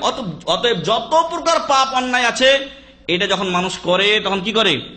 নিজের উপরে জুলুম করে। এই জন্যই তো রাসূল সাল্লাল্লাহু আলাইহি ওয়াসাল্লাম শিক্ষা দিয়েছেন, ইন্নী যালামতু নাফসি যুলমান কালিলান কাসীরান, যুলমান কাসীরান, অনেক জুলুম করেছি আল্লাহ তাআলা, আমাদের জুলুমের অন্যায়ের শেষ নেই। তাই আল্লাহর কাছে আমাদেরকে ক্ষমা চাইতে হবে। আল্লাহ যেন আমাদের জুলুমগুলো অন্যায়গুলো ক্ষমা করে দেন, আল্লাহুম্মা আমিন। তাহলে জুলুম হলো কোনো জিনিসকে অপাত্রে স্থাপন করা, এটা হলো জুলুম। আর জুলুম হলো 3 প্রকার, আল্লাহর উপরে জুলুম, অন্যের উপরে জুলুম, নিজের উপরে জুলুম। আর নিজের উপরে জুলুমের মধ্যে আগের 2টা যখন হয় তখন নিজের উপরে জুলুম অটোমেটিকলি হয়ে যায়, গুনাহ পাপ চলে আসে। অতএব সম্মানিত উপস্থিতি, আসুন আমরা সকল প্রকার জুলুমের ঊর্ধ্বে উঠে জুলুমকে আমরা বয়কট করে আমরা আদল ও ইনসাফ, সত্যবাদিতার উপরে চলার চেষ্টা করি। মহান রব্বুল আলামিন আমাদেরকে তৌফিক দান করুন, আল্লাহুম্মা আমিন। পরিশেষে জুলুমের কিছু ধরন উল্লেখ করে আমার আলোচনা শেষ করব ইনশাআল্লাহ। জুলুমের অনেক ধরন আছে এই পৃথিবীর বুকে, যা মানুষ অনবরত চর্চা করে চলেছে। আমাদের অনেকের দ্বারা হয়তো হয়ে যেতে পারে। আমি শুরুতে বলেছিলাম, বাপ মা জুলুম করে ছেলে মেয়েদের উপরে, ছেলে মেয়েরা জুলুম করে বাপ মার উপরে, বান্দা জুলুম করে স্রষ্টার উপরে, কিন্তু স্রষ্টা সৃষ্টির উপরে কোনদিন জুলুম করেন না। তার দলিল আমি শুরুতে পড়েছি, তার তর্জমা ইনশাআল্লাহ শেষে করব। 1 নম্বর জুলুম হচ্ছে অন্যের জমিন জবরদখল করা।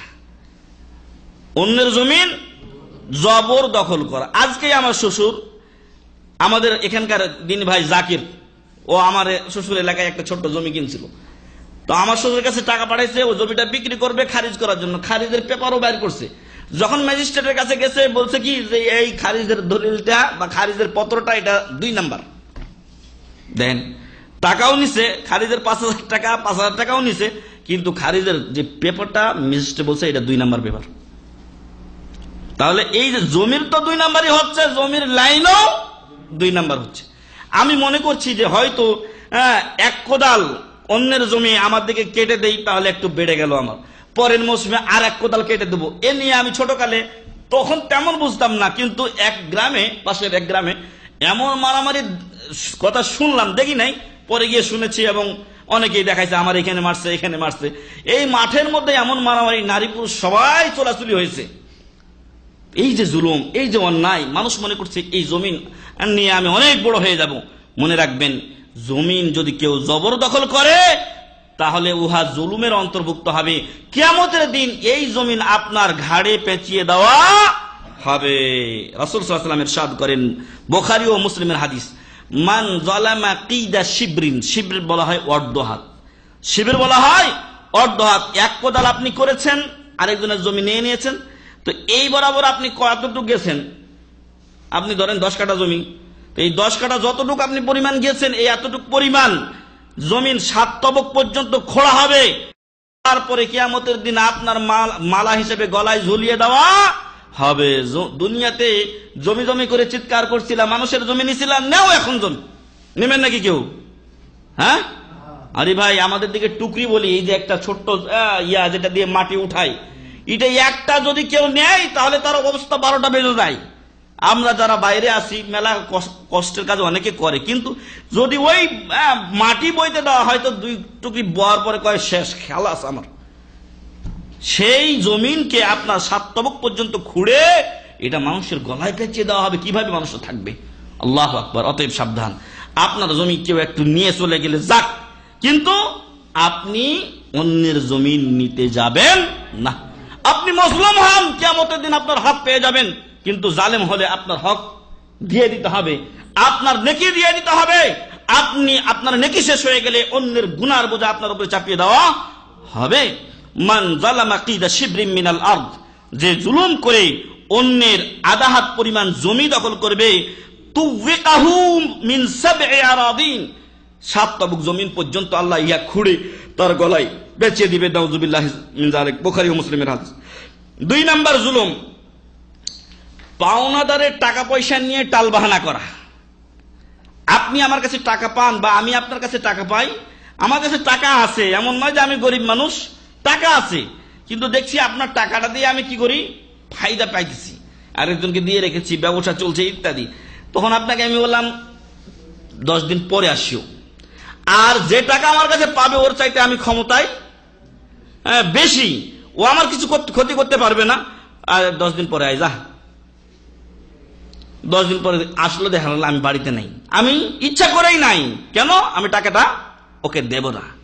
যদি এমন হয় আপনি বারবার সামর্থ্য থাকা সত্ত্বেও অন্যকে ঘোরাচ্ছেন, অথচ সে আপনার একদিন দয়া করেছিল, তাহলে আপনি জুলুম করলেন। তাহলে আপনি কি করলেন? জুলুম করলেন। রাসূল সাল্লাল্লাহু আলাইহি ওয়াসাল্লাম বলছেন, আবু হুরায়রা রাদিয়াল্লাহু আনহু থেকে বর্ণিত, বুখারী ও মুসলিমের হাদিস, মাতালুল গানি জুলমুন, সমর্থবান ব্যক্তির, ধনীর টালবাহানা, ঋণ নিয়ে, এটা হলো জুলুমের অন্তর্ভুক্ত। অতএব এখান থেকে আমাদেরকে বিরত থাকতে হবে। এই সৌদি আরবে একটা ঘটনা ঘটেছে। একজন লোক তার একটা বড় প্রজেক্ট ধরেছে, বিল্ডিং অথবা কোনো কিছু করতে পারতেছে না, তখন একজন সাধারণ লোক তার কাছে ঋণ চেয়েছে। তো ওই লোকটা খুশি মনে বা সাদা মনে এই লোকটাকে 3 লক্ষ রিয়াল ঋণ দিয়েছে। এটাই তার মোটামুটি মূল পুঁজি। আর তার আশা যে এর প্রজেক্টটা শেষ হয়ে গেলে টাকা পাবে, আমাকে টাকা দিয়ে দিবে। কিন্তু যখন ওই লোকটা টাকা নিতে আসছে তখন তার কাছে কোনো ডকুমেন্ট ছিল না, ডকুমেন্ট সে রাখে নাই। আজকালকে আপনি যখন একামা বানাতে যান, বিশেষ করে যারা ফ্রি ভিসায় আছেন, কফিলকে যদি বলেন যে আমার একটা কাগজ দে, তুই যে টাকা নিলি 10,000 রিয়াল, দুইটা ধমক দিবে, আপনার টাকা ওইখানেই শেষ, পাসপোর্টও পাইবেন না হয়তো। তো ঠিক ওই রকম ব্যাপার, তার কাছে কোনো ডকুমেন্ট ছিল না। তখন এই লোকটা টাকা চাইতে গেলে বলছে, তো কে তোর কাছে টাকা নিছে? তোর কাছে আমি কোনো টাকা নেই নাই, খালাস, অস্বীকার করে বসেছে, কোনো দলিলও নাই, কিছুই করতে পারলো না বেচারা, মজলুম হয়ে গেল। আর মজলুমের বদদোয়ার মাঝে আল্লাহর মাঝে কোনো পর্দা থাকে না। সাথে সাথে আল্লাহ তাআলা মজলুমের বদদোয়া কবুল করলেন। কয়েকদিন পরে দেখা গেল 5 লাখ টাকা নাই, খালাস। 3 লাখ টাকা মেরেছিল, 5 লাখ টাকা নাই। চিন্তা করে দেখছে যে কোথায় গলত হয়ে গেল, 5 লাখ টাকা গেল কেন? স্ত্রী বলছে, ওই লোকের উপরে জুলুম করছো। স্ত্রী বলছে, ওই লোকের উপরে জুলুম করেছো, তুমি ওই লোককে তার টাকা ঘুরিয়ে দাও, না হলে হয়তো আরো বড় ক্ষতি হয়ে যেতে পারে। কিন্তু পুরুষ ব্যক্তি হইলো ঘাউরা, পুরুষ হলো ঘাউরা, ও যাবে না ওর কাছে। এরপরে আল্লাহ তাআলা আরো বড় বড় পরীক্ষায় ফেললেন তাদেরকে। বাড়িতে থাকলো স্বামী আর স্ত্রী আর একটা বাচ্চা, আর বাকি বাচ্চাগুলো রিয়াদ ঘুরতে গেছে, বাচ্চারা বড় টড়ো আছে, ঘুরতে গেছে। ঘুরে আসার পথে এক জায়গায় গাড়ি উল্টে সবটি শেষ হয়ে গেছে। এবার তার ওই যে ঘাউড়ামি, ওটাও ঠিক হয়ে গেছে। এবার সে মাথা নত করে চিন্তা করছে যে হাই, কি ভুল করে দিলাম, নিশ্চয় এটার একমাত্র কারণ ওই জুলুম। আমাদের দেশে তো এগুলো চিন্তাও করে না। সৌদি আরবে কিছুটা দিন থাকার কারণে এই চিন্তাগুলো করে, ওদের মেমোরি ঘুরায়, নিশ্চয় আমি কোনো জায়গায় ভুল করছি। হ্যাঁ, আল্লাহর দিকে ফিরে আসে মেলা আলোক। তো যাই হোক, সে তখন টাকাগুলো জমা করে এবং ওই লোকের কাছে ফিরে গিয়ে বলে যে ভাই, তুই আমাকে মাফ করে দে। বলছে, কি হয়েছে, তুই মাফ কেন চাস? বলছে, আসলে তুই আমাকে টাকা দিয়েছিলি, এটা অস্বীকার করে যা শাস্তি পাওয়ার আমি পেয়ে গেছি অলরেডি। তুই তাড়াতাড়ি আমাকে মাফ কর, না হলে আমি হয়তো আরো কিছু হারিয়ে ফেলবো, মানে আমার স্ত্রীও চলে যাবে, হয়তো আরেকটা বাচ্চা আছে ওটাও চলে যাবে। যাই হোক, ওই লোক তাকে মাফ করলো, টাকা পয়সা দিয়ে দিল, বলছে তোর অবস্থা দেখে আমি তোকে মাফ করে দিয়েছি। এ হচ্ছে জুলুমের পরিণাম, এ হচ্ছে জুলুমের পরিণাম। অতএব টাকা পয়সা নিয়ে টালবাহানা করবেন না। আমাদের দেশে তো এখন কঠিন ব্যাপার, মেরে দেওয়া বুদ্ধি, এইরকম বুদ্ধি এখন আমাদের দেশে আছে। কারো হাতে টাকা গেলে খালাস, ও যেন এখন ওরই টাকা হয়ে গেছে। এজন্য আমরা যেন নিজেরা সাবধান হই, জাতিকে সাবধান করি। সাবধান থাকলে ইনশাআল্লাহ আল্লাহ তাআলা আমাদেরকে এরকম বিপদ দেবেন না। আল্লাহ তাআলা যেন আমাদেরকে হেফাজত করেন, আল্লাহুম্মা আমিন। 2 নম্বর গেল। 3 নম্বর, শ্রমিকের পারিশ্রমিক না দেওয়া। শ্রমিকের পারিশ্রমিক না দেওয়া। একজনকে আপনি খাটিয়ে নিয়েছেন, খাটার পরে তার টাকা দিলেন না, এমন যদি হয়, মহান রব্বুল আলামিন বলছেন, এটা মহান রব্বুল আলামিন বললে কি, হাদিসে কুদসি, হাদিসে কুদসি, বুখারীর হাদিস, সালাসাতুন আনা খাসামুহুম ইয়াউমাল কিয়ামা, কিয়ামতের দিন 3 প্রকার লোকের আমি কি হব, বিপক্ষে বাদী হব আমি। 3 প্রকার লোকের বিপক্ষে লড়বেন কে? মহান রব্বুল আলামিন। 3 প্রকার লোকের বিপক্ষে লড়বেন কে? মহান রব্বুল আলামিন। পারবে ওই লোকেরা? ওই লোকদের তো 12টা বেজে যাবে। সেই লোকদের মধ্যে একজন ওই লোক, রাজুলুন ইস্তাজারা আজিরান ফাস্তাওফা মিনহু, একটা কামলা ভাড়া নিল, নেওয়ার পরে ওর কাছ থেকে যা কাজ নেওয়ার নিয়েছে, লাকিন ওয়ালাম ইউতিহি আজরাহু, তাকে তার পারিশ্রমিক দেয় নাই। এই লোকের বিরুদ্ধে কিয়ামতের দিন কে দাঁড়াবেন? মহান রব্বুল আলামিন বাদী হবেন। আর 2 প্রকার লোক কারা, কে বলতে পারবেন? নাই? 3 সংখ্যার তেলেশমাতি একটা বই আছে, পড়বেন। 3 সংখ্যার তেলেশমাতি বই আছে, পড়বেন। আরেক লোক হলো যে ব্যক্তি আল্লাহর দোহাই দিয়ে কাউকে কোনো ওয়াদা দেওয়ার পরে প্রতারণা করে। বলছে, আল্লাহ আপনাকে আমি এই যে ওয়াদা দিলাম, কথা দিলাম, এই জিনিসটা আমি করবো, বা এই জিনিসটা আপনাকে দেবো, বা এই ওয়াদার উপরে আমরা ঠিক থাকলাম। পরে দেখা গেল কি, ওয়াল্লাহ বিল্লাহ করার কারণে আপনি বিশ্বাস করলেন, পরে গিয়ে দেখা গেল আসল জায়গাতে সে ঠিকই আপনাকে ধোঁকা দিয়েছে। এই লোকের বিরুদ্ধে আল্লাহ বাদী হবেন। ওয়ারাজুলুন বাহুরান সুম্মা আকালা সামানা, আরেকজন লোক একজন স্বাধীন লোককে ধরে বিক্রি করে দিল। আগের দিনে দাসপ্রথা ছিল, এখনো যদি ওরকম হয় যে একটা ভালো লোককে নিয়ে এসে কেউ বিক্রি করে দেয় বাড়ির কাজের ছেলে বা মেয়ে হিসাবে, তাহলে সেও একই অবস্থা। এর বিরুদ্ধে কিয়ামতের দিন রাসূল সাল্লাল্লাহু মহান রব্বুল আলামিন কি হবেন? বাদী হবেন। একজন সাহাবী আছেন, যেই সাহাবীকে মানুষেরা, উনি স্বাধীন ছিলেন, উনি স্বাধীন ছিলেন, ওনাকে ধরে মানুষেরা বিক্রি করে দিয়েছিল দাস হিসেবে। সেই সাহাবীর নাম কে, কি বলতে পারবেন? সালমান ফারসি রাদিয়াল্লাহু আনহু। সালমান ফারসি, যার পরামর্শক্রমে খন্দক যুদ্ধের খন্দক পরীক্ষা খনন করা হয়েছিল, সেই সালমান ফারসি রাদিয়াল্লাহু আনহু পারস্যের লোক ছিলেন। 70 দিনের সন্ধানে এই জায়গা থেকে ওই জায়গা তিনি ছুটাছুটি করছিলেন, মধ্যখান থেকে তাকে একদল লোক ধরে বিক্রি করে দিয়েছে। কিয়ামতের দিন মহান রব্বুল আলামিন তার যারা বিক্রিকারী ছিল, যারা তাকে স্বাধীন লোক থেকে দাসত্বে পরিণত করেছিল, তাদের বিরুদ্ধে আল্লাহবাদী হবেন ইনশাআল্লাহ। 3 নাম্বার গেল। 4 নাম্বার হচ্ছে মানুষের অধিকার হরণের জন্য মিথ্যা শপথ করা। রাসূল সাল্লাল্লাহু আলাইহি ওয়াসাল্লাম বলছেন, মান ইক্তাতা হাক্কু ইমরিইন মুসলিমিন বিয়ামিনিহি ফাকাদ আওজাবাল্লাহু লাহুন নার। যে ব্যক্তি তার মিথ্যা শপথের মাধ্যমে কোন মানুষের অধিকারকে কেড়ে নেয়, মহান রব্বুল আলামিন তার জন্য জান্নাত ওয়াজিব, জাহান্নাম ওয়াজিব করে দেন, জান্নাত হারাম করে দেন। এক সাহাবী বললেন যে যদি সামান্য কিছু হয়, তো রাসূল সাল্লাল্লাহু আলাইহি ওয়াসাল্লাম বললেন যে ওয়া ইন কাদিবাম মিন আরাক, যদি মেসওয়াক সমপরিমাণ, একটা মেসওয়াক সমপরিমাণ কোন গাছের টুকরাও কেউ অন্যায়ভাবে কারো কাছ থেকে মিথ্যা শপথের মাধ্যমে নিয়ে নেয়, তাহলে তার জন্য জাহান্নাম ওয়াজিব, জান্নাত কি হয়ে যাবে? হারাম হয়ে যাবে। নাউযুবিল্লাহি মিন যালিক। 5 নাম্বার জুলুম হলো জাদু করা। জাদুর মাধ্যমে মানুষের উপকার করা হয় নাকি? না, জাদু করলে নিজের 1 নাম্বার ক্ষতি হয়, নিজে কাফের হয়ে যায়। 2 নাম্বার ইমান বিধ্বংসী যে 10টি বিষয় আছে, তার মধ্যে অন্যতম একটা বিষয় কি? জাদু করা। যাই হোক, এটা একটা। আরেকটা হলো কি, যে জাদুর মাধ্যমে স্বামী স্ত্রীর মাঝে কি করে? বিচ্ছেদ ঘটায়। 2 জন স্বামী স্ত্রী, তাদের নতুন বিয়ে হয়েছে, এখন করছে কি? জাদু করে 2 জনের মধ্যে ফাটল সৃষ্টি করে দিয়েছে। এবার আপনি যান ওদের কাছে, জানেন যে ওই লোকটা এই কাজ করে, এগুলো ছুটাই, আপনি জানো আবার ছুটিয়ে দিবে, মানে কিছু টাকা খাওয়ার জন্য এই ব্যবস্থাগুলো তারা করে থাকে। মহান রব্বুল আলামিন বলছেন, ফায়াতাআল্লামুনা মিনহুমা মা ইউফাররিকুনা বিহি বাইনাল মারই ওয়া যাওজিহি, সূরা বাকারা 102 নম্বর আয়াত। তারা ওই 2 জন থেকে, অর্থাৎ হারুত এবং মারুত, 2 জন ফেরেশতা আল্লাহ তাআলা পাঠিয়েছেন পরীক্ষা স্বরূপ, তাদেরকে জাদুবিদ্যা দিয়ে তাদের কাছ থেকে শিক্ষা করত, এমন জাদুবিদ্যা যার মাধ্যমে স্বামী ও স্ত্রীর মাঝে তারা কি করত? বিচ্ছেদ সৃষ্টি করত। কেউ যদি এখন জাদুর মাধ্যমে স্বামী স্ত্রীর মিলন ঘটায়, জায়েজ হবে না। এখন মেলা লোক আছে কি, আপনি একজনকে ভালোবাসেন আর ওই মেয়েকে আপনি এখন পাচ্ছেন না, অন্য জায়গায় বিয়ে ঠিক হয়ে গেছে, অথবা ইত্যাদি ইত্যাদি, বা মেয়ে আপনাকে ভালোবাসছিল, একদিন আই লাভ ইউ বলছিল, এখন আর করে না। তো যদি এমন হয়, তাহলে দেখা যাচ্ছে কি যে আপনি কিন্তু গেছেন কার কাছে? ওই সব গণক ঠনকের কাছে। এখন আপনাকে বলছে এই তাবিজটা লন, এই তাবিজটা অমুক কবরে দিয়ে দিবেন, একটা আপনার গায়ে একটা নিয়ে নেবেন, আর একটা আপনার এই বাড়িতে বড় গাছটার মধ্যে লাগাই দিবেন। এই সব কথা তারা বলে। ফলে এর মাধ্যমে ঈমান ধ্বংস হয়ে যায়, অন্যের উপরে জুলুম করা হয় এবং ইচ্ছার বাইরে কাজ নেওয়া হয় বাধ্য করে। যাই হোক, আল্লাহ যেন এগুলো থেকে আমাদেরকে হেফাজত করেন, আল্লাহুম্মা আমিন। রাসূল সাল্লাল্লাহু আলাইহি ওয়াসাল্লাম বলছেন, তোমরা 7টি ধ্বংসাত্মক বিষয় থেকে বাঁচবে, তার মধ্যে অন্যতম একটি বিষয় কি?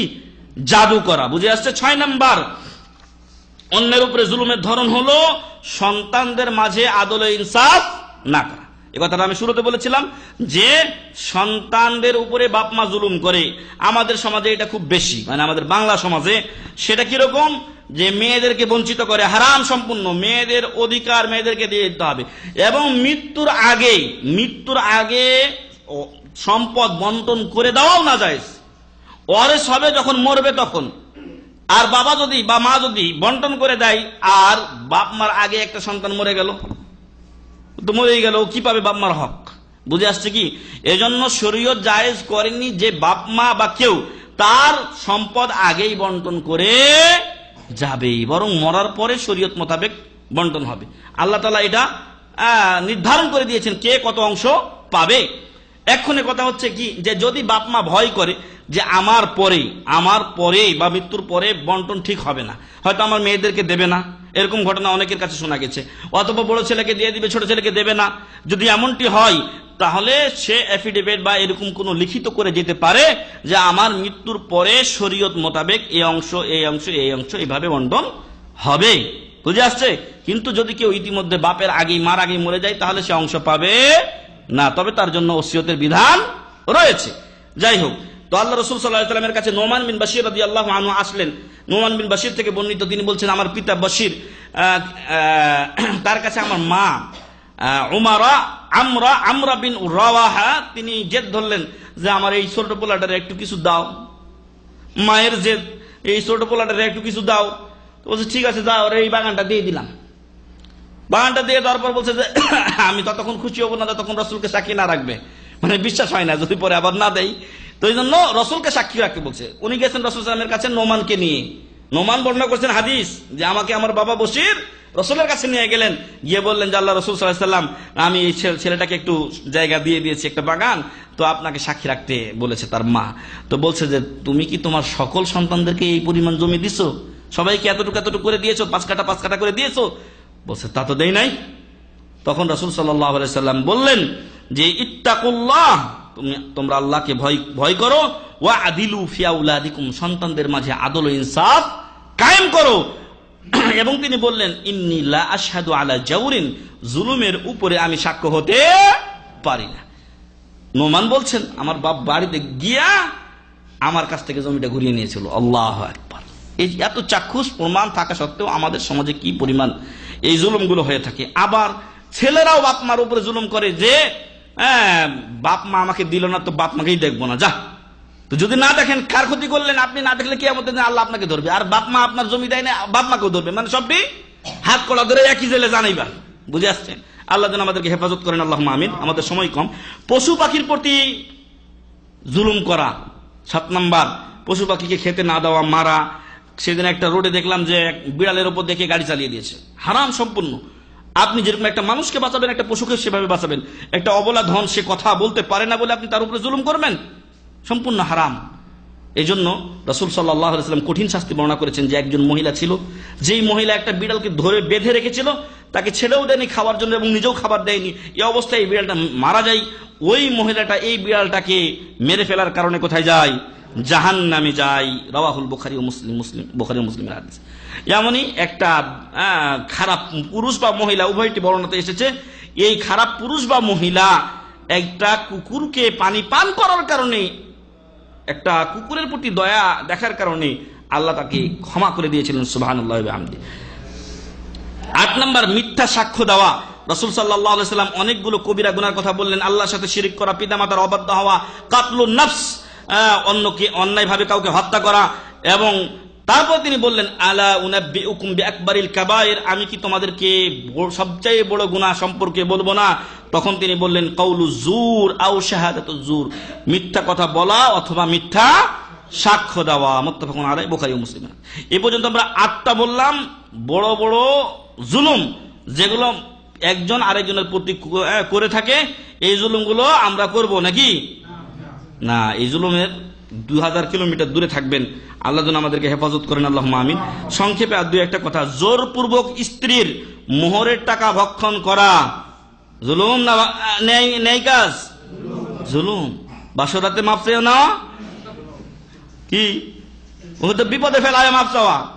এখন নতুন লোক, আপনি প্রথম রাত্রি এত বড় ভিক্ষুক গেলেন যে 3 লাখ 4 লাখ টাকা সব মাপ চান আপনি, নাউজুবিল্লাহি মিন যালিক। হারাম। মোহর ছাড়া বিয়ে করা হারাম, মোহর ছাড়া বিয়ে করা হারাম। 1 নাম্বার, মোহরের বিনিময়ে স্ত্রীর লজ্জাস্থান হালাল করা হয়। অন্য কোনো মেয়েকে তো আমি ব্যবহার করতে পারি না। এই স্ত্রীর লজ্জাস্থান এবং তাকে হালাল করা হয় কিসের মাধ্যমে? মোহরানার মাধ্যমে। আপনি যদি পুরাটা না দিতে পারেন, আরো তার আগে কথা যতটুকু পারেন ততটুকু দিবেন, সামর্থ্য যা আপনার আছে। 5 লাখ বাদতেই হবে এমন কিছু না। আপনি 2 লাখ পারবেন, 2 লাখ নগদ দিয়ে আপনি বিয়ে করেন। আরো এক কথা, যে যদি আপনি 2 লাখ পারছেন, আপনি 3 লাখ টাকা বাদতে চান, 1 লাখ টাকা আপনি বাকি রাখতে চান, মেয়ে পক্ষ রাজি আছে, ওকে মাফি মুশকিল। বুঝে আসছে? যদি বাকি রাখার শর্তে তারা রাজি হয় তাহলে আপনি বাকি রেখে বিয়ে করবেন, কিন্তু প্রথম রাত্রে গিয়ে আপনি মাপ চেয়ে নেবেন এমন পরিস্থিতিতে যেন আপনি তাকে বাধ্যই করছেন। ওই সময় একটা মহিলার কাছে যে নতুন বাসর ঘরে ঢুকছে আর আপনি তাকে বলছেন ওগো মোহরের টাকাটা মাফ করে দাও, তাহলে কি অবস্থা? ও মহিলা কি বলবে? আপনাকে ফিরিয়ে দিবে প্রথম সময় এসে। এইগুলো হলো আমাদের দেশের কুসংস্কার এবং জুলুমের অন্তর্ভুক্ত এগুলো।